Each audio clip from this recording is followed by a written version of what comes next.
तो मेरे पूरे यूट्यूब परिवार को नमस्कार, राम राम, सत श्री अकाल, अदाब, सलाम वालेकुम, वनक्कम, मजामा।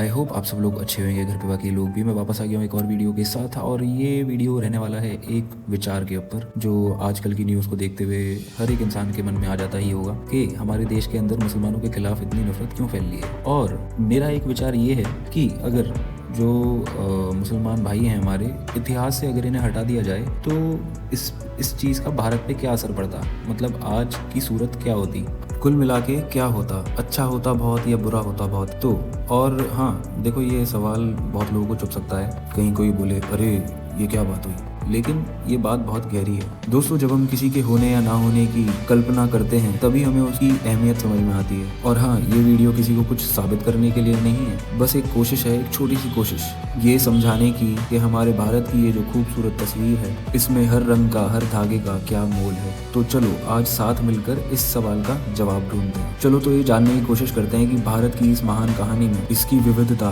और इसकी ताकत में मुसलमानों का क्या योगदान रहा है। ये वीडियो किसी बहस के लिए नहीं है, एक एहसास के लिए है, ये समझने के लिए कि हम सब मिलकर दिन प्रतिदिन अपने देश को बेहतर कैसे बना सकते हैं। और हाँ, ये कोई लेक्चर नहीं है, बस दिल से दिल की बात है, जैसे दो दोस्त आपस में बैठ के अपने विचार विमर्श करते हैं, अपनी देश की प्रगति के बारे में बात करते हैं। तो चलो शुरू करते हैं ये अनजाना सफर, जिसमें हम देखेंगे कि अगर वो ना होते तो हमारा भारत कैसा होता, क्या क्या अधूरा रह जाता। इस वीडियो में हम इतिहास के पन्नों से लेकर अपने गलियों के खाने तक, सरहद की हिफाजत से लेकर क्रिकेट के मैदान तक हर जगह झांक कर देखेंगे।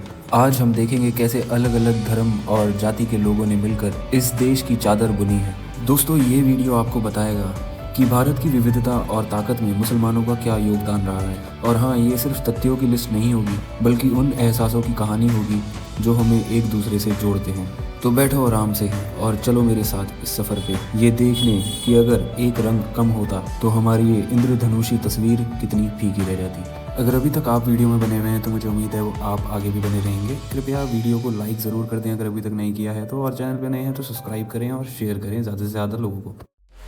सोचिए, अगर 1857 का वो जुनून अधूरा रहता तो क्या हमारा भारत आज ऐसा हो पाता। हमें टीपू सुल्तान जैसा दिलेर योद्धा ना मिलता, हैदर अली जैसा रणनीतिकार नहीं मिलता, उनकी सारी बेमिसाल रणनीति अधूरी रह जाती। अगर मौलाना आज़ाद की वो गहरी सोच ना होती तो शायद हमारा इतिहास आज कुछ और ही होता।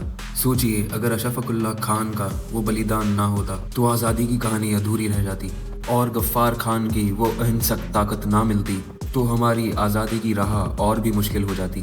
अगर गणित लगाया जाए तो आज़ादी के आंदोलन की आधी ताकत खत्म हो जाती, संविधान सभा में बहुत से ब्रिलियंट दिमाग कम हो जाते, और हमारे देश में आज तक जो हम सब प्यार से रह रहे थे ऐसा कुछ भी ना होता।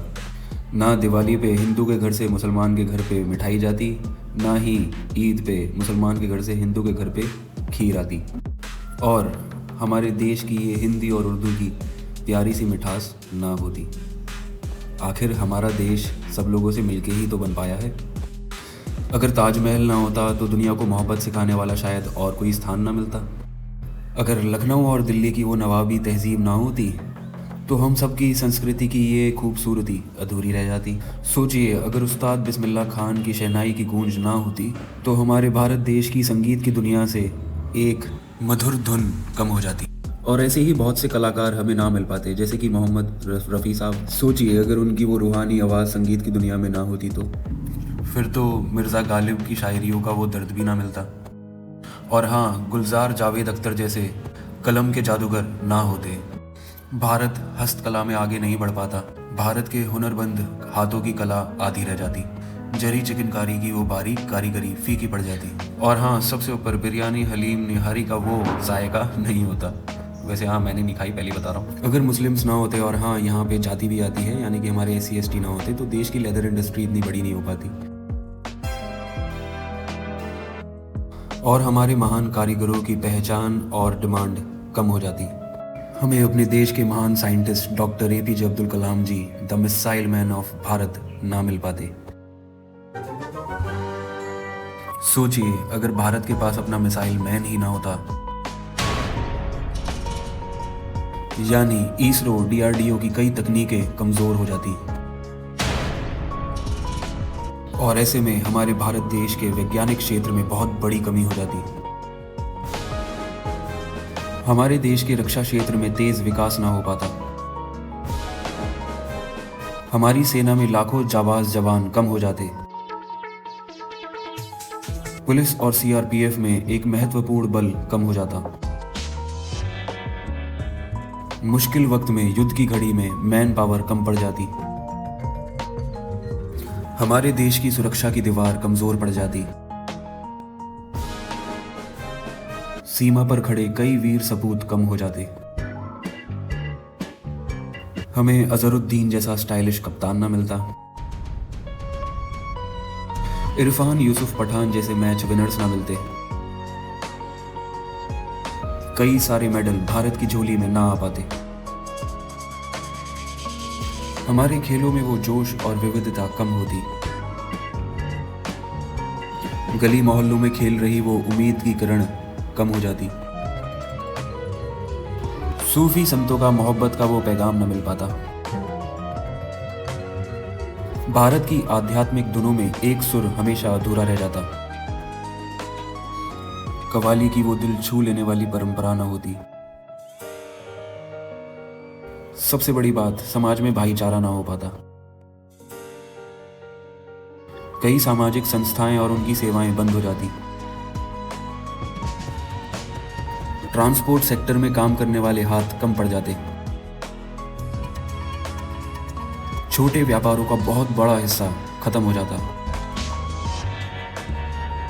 कारीगरी और बुनकरी की कला आधी ही रह जाती। हमारे देश की फूड इंडस्ट्री का आकार और स्वाद अधूरा रह जाता। हमारे बाजारों की वो रौनक और विविधता कम हो जाती। हमारे देश की संस्कृति के कई खूबसूरत रंग फीके पड़ जाते। हमारी जुबानों का वो आपसी मेल जोल कम हो जाता। वो गंगा जमुनी तहजीब की धारा अधूरी रह जाती। भारत को जोड़ने वाली एकता की डोर कमजोर पड़ जाती। विविधता में एकता की हमारी पहचान ही अधूरी रह जाती। तो देखा आपने, सफर अभी तक लंबा रहा है पर जरूरी रहा है। जो हो रहा है और जो होता है और जो हुआ सब अच्छे के लिए ही होता है। हमने इतिहास से लेके आज तक, सरहद से लेके किचन तक हर जगह झांक के देखा कि ये देश, हमारा भारत किसी एक रंग से नहीं बना। ये एक गुलदस्ते की तरह है जिसमें हर फूल की अपनी एक अलग खुशबू है, अपना रंग है, जिसमें से अगर एक भी फूल निकाल दो तो गुलदस्ता अधूरा लगता है, यानी उसकी खूबसूरती कम हो जाती है। अभी हमने सिर्फ एक फूल की बात करी और देखा कि अगर उसे हटा दिया जाता तो गुलदस्ता कितना खाली लगता। बिरयानी के स्वाद से लेकर कलाम साहब की उड़ान तक, गालिब की शायरी से लेकर रफी साहब की आवाज तक, ये सिर्फ नाम नहीं है, ये हमारी देश की आत्मा का हिस्सा है। अब एक पल के लिए खुद से सोचिए कि भारत की इस विविधता और ताकत में मुसलमानों का क्या योगदान है। एक बार सोचिए, अगर ये सब ना होते तो भारत कैसा होता? क्या ताजमहल के बिना भारत की वही पहचान होती? क्या रफी साहब के गानों के बिना हमारी शामें उतनी सुरीली होती? क्या अब्दुल हमीद के बिना 1965 की जंग की कहानी वही रहती? ये सवाल किसी को छोटा या बड़ा दिखाने के लिए नहीं है। ये सवाल इसलिए है ताकि हम अपनी जड़ों को, अपनी विरासत को समझें और उसकी कदर करें। ये देश हम सबका है और हम सब मिलकर ही इसे पूरा बनाते हैं। और मैं चाहता हूँ कि आप सब इस बारे में सोचें। आपके जहन में क्या ख्याल आते हैं? क्या कोई और ऐसी चीज़ है जो हमने छोड़ दी?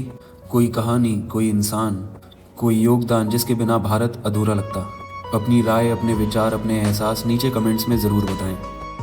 चलिए तो फिर आगे बात करते हैं, क्योंकि बात करने से ही बात बनती है और जब देश की बात हो तब तो बात करना बहुत ज़्यादा ज़रूरी है।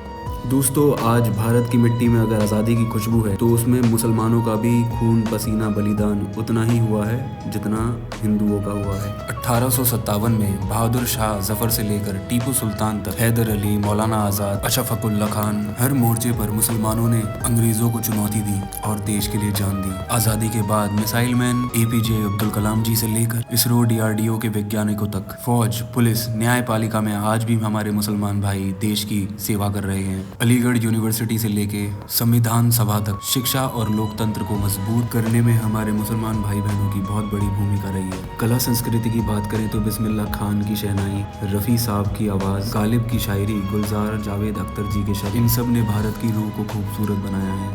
क्रिकेट में Azharuddin, Pathan brother, hockey, boxing, कुश्ती, हर मैदान में हमारे मुसलमान भाई बहनों ने देश का सर ऊंचा किया। भारत के बाज़ारों में जरी चिकनकरी, हस्तकला, leather industry, auto rickshaw transport, food industry और भी बहुत से कामों की रीढ़ भी हमारे मुसलमान भाई बहन ही हैं। सूफी संतों ने इस देश को मोहब्बत, अमन और भाईचारे की सीख दी। आज भी हमारा मुस्लिम समाज ज़कार, खैरात और राहत कार्यों के जरिए समाज को जोड़ने का काम कर रहे हैं। और आने वाला कल एआई से लेकर स्टार्टअप्स तक, टेक्नोलॉजी से लेकर सेना तक, भारत की तरक्की में मुस्लिम समाज का योगदान और बढ़ेगा, क्योंकि भारत एक शरीर है और सेक्युलरिज्म उसका दिल। हमारे मुसलमान भाइयों ने भारत को बनाया भी है और आगे भी उठाते रहेंगे। यही है सच्चाई, यही है भारत की असली तस्वीर। मोहब्बत, मेहनत और मुसलमान तीनों मिलकर ही भारत चमकता है। जय हिंद, जय भारत, जय हनुमान।